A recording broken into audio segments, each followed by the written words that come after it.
Hey folks, it's Nick Granville. Welcome to my YouTube channel. So today I wanted to talk about the Stratocaster and kind of I changed my whole thinking, and this is kind of going to be number one for the next little while and just see what happens, right? Growing up, I was a Strat player. That was kind of what I did, right? I played one. I had a 70s Strat, the 3-bolt ash body hardtail guitar. I had one of those. I had a 90s Strat back in the day, which was one of those ones with the lace sensor pickups, which I ended up swapping out because I didn't like the lace sensors at all. Those were not a high point in Fender's thing, but luckily it didn't have the roller nut. But still, that was a good guitar. And I've had a heap of Strats over the years. Probably the best one I've had before I got this guitar was a Yamaha Super Rock and Roller. Everyone used to think it was a Squire. I get people all the time coming up to me and going, "Nice Squire," because it said Super with the S in the same kind of graphic almost as what Squire did. But those Super Rock and Rollers were actually made by Yamaha, and they were made of, I don't know what kind of wood. Someone had said it was called Sen or something like that. Killer guitar. Nickel hardware, really nice pickups, the whole lot. Really like that guitar. Wish I hadn't ever sold it. But there you go, that's how it goes. And I've had a load of others. But there's a couple of things that have kind of happened over the last year that have sort of changed my thinking. And of course, I've had other guitars that are kind of Strat-like. This guitar here, which no doubt you'll have seen if you've seen my channel, this is an Ibanez Talman. It's missing the middle pickup at the moment. I robbed that for another guitar, but I will put that pickup back in there. But essentially, I try to make this kind of more Strat-like, didn't I? Right? And then, of course, I've got my Porried Smith, the one you have seen a lot with the 3 P90s.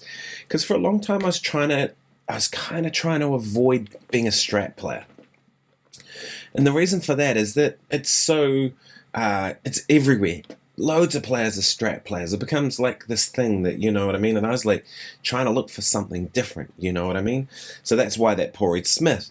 But then I realized that the 3 P90s in that guitar just were never going to be a Strat, you know? I had those pickups recently replaced, which immensely improved that guitar. I started using it again, and I still use it. But to me, it's like it's a P90 guitar. Like it does that thing. It doesn't really do what a Strat does. So I kind of changed my whole thing when it started with the DGT guitar. I kind of changed my whole thinking when I bought this guitar. And the thing is, what happened was I bought this guitar because I was doing the show We Will Rock You, and I wanted a guitar that would kind of do the 2 humbucker thing, have a good, decent coil split, but have a tremolo too, so I could kind of largely do that show with one guitar. And this guitar did that perfectly. This is an amazing guitar. I love these DGT SEs. You know, for what you pay, for what you get, can't be beat in my opinion. And you know, this guitar is killer, but having a tremolo again made me go, actually, I really like having a tremolo. I don't use the tremolo to do dive bombs. That's not really what I do. You know, but something like just a little bit of shimmer.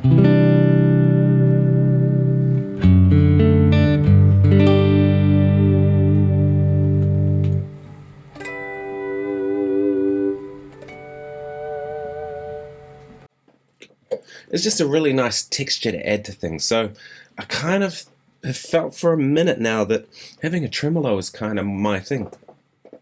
And, you know, thinking about it, I kind of was trying different things, and I realized that a tremolo is something I really like having.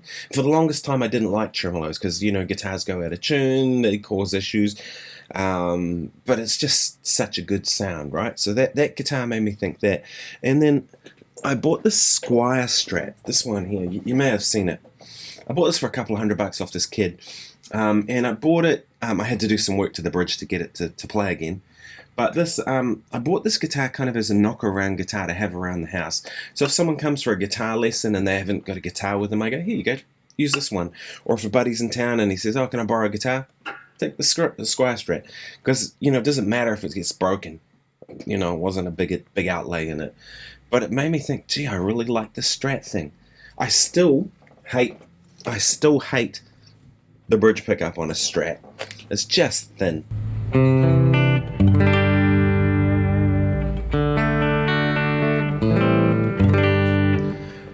But neck pickup,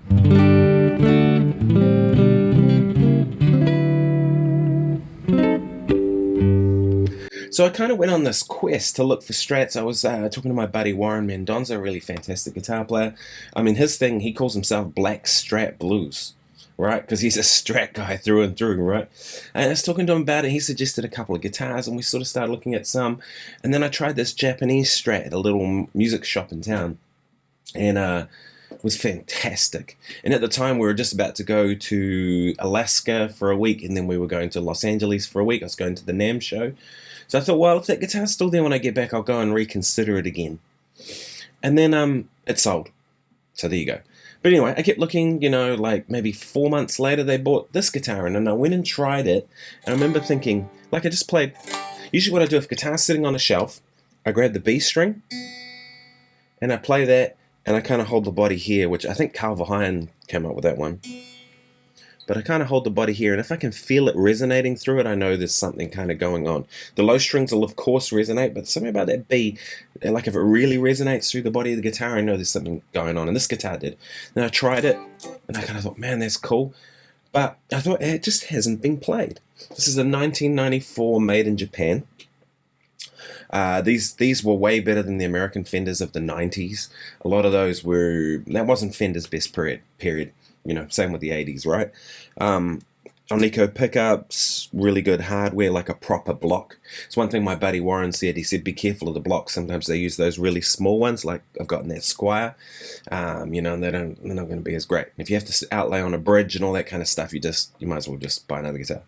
Anyway, so this has the full-size block, all this stuff, do you know what I mean? Like, this is a 62 reissue just made in Japan, in every way.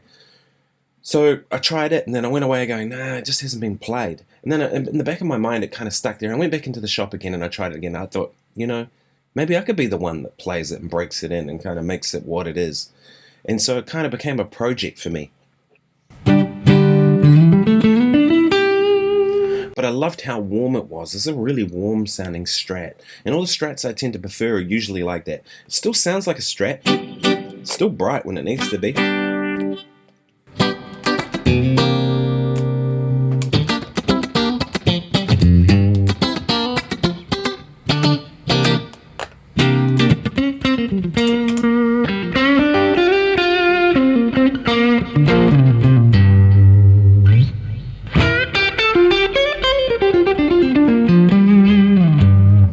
Yeah, so the first thing I did, I got it, I bought it, I was like, right, I'm going to do that.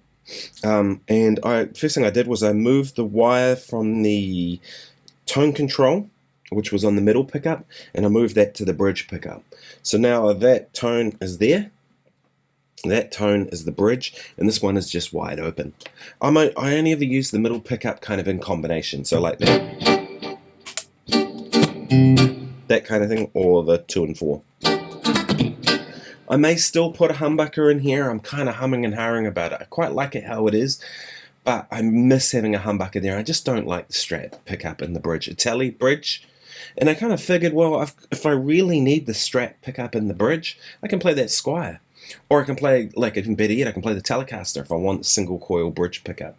The other thing I've done is I just took a little bit of sandpaper to the neck and just made it a little smoother.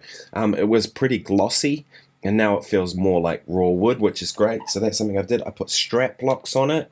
You know, I've got to have strap blocks. You know, it's too risky otherwise for me.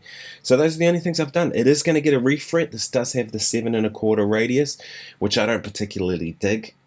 You know, this. You can hear it's choking out on certain notes, so I'm going to get it flattened a little bit to a 10-inch radius, same as that DGT, and medium jumbo frets, which are my favorite, more Gibson-y type thing.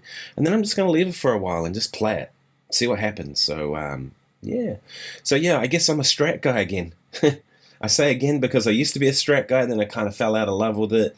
Now I'm kind of feeling like a Strat guy again. Will I use my other guitars? Hell yeah. That's why I have all these instruments, because they're different things. But I think there's something in having, and I've talked about this a lot, there's something about having a base of one guitar that is sort of your go-to. You know, I'm such a huge Dan Huff fan, you know, so again, Strat, heaps of people. Dave Berry, you know, used to play with Janet Jackson. I believe now he's on The Voice. I love that guy's playing, you know. Again, a Strat. Loads of Strat players that I really like. Jimi Hendrix, of course, people like that. And I play music in my own kind of way, so I don't really play like any of them. But I think that a Strat kind of gives me a lot of a voice that I want, which is really, I want more of a rock guitar tone, but I play jazz and blues and funk, right? Especially the funk thing. I found kind of playing funk, it's sort of been missing on the DGT, because, it's really a smooth kind of guitar. And so, a Strat or a Tele for the funk thing, and I find the Tele quite uncomfortable to play a lot of the time. The Strat's just, all the curves and things just fit your body, kind of the way it sits against the strap, where it joins, all those kind of things. So, yeah, anyway, hey, look, if you found this useful, please like and subscribe. Post a couple of videos a week. Don't email me on nickgranville.com. That website is gone for the moment. I'm going to try and get it back. But if you want to get in touch, just get in touch on social media. That's the easiest way, right? My Facebook page is Nick Granville. My Instagram is Nick Granville. There's Nick Granville Music, my music page. Post different stuff on all of these. So, get in touch that way if you want to. All right, take care. Cheers.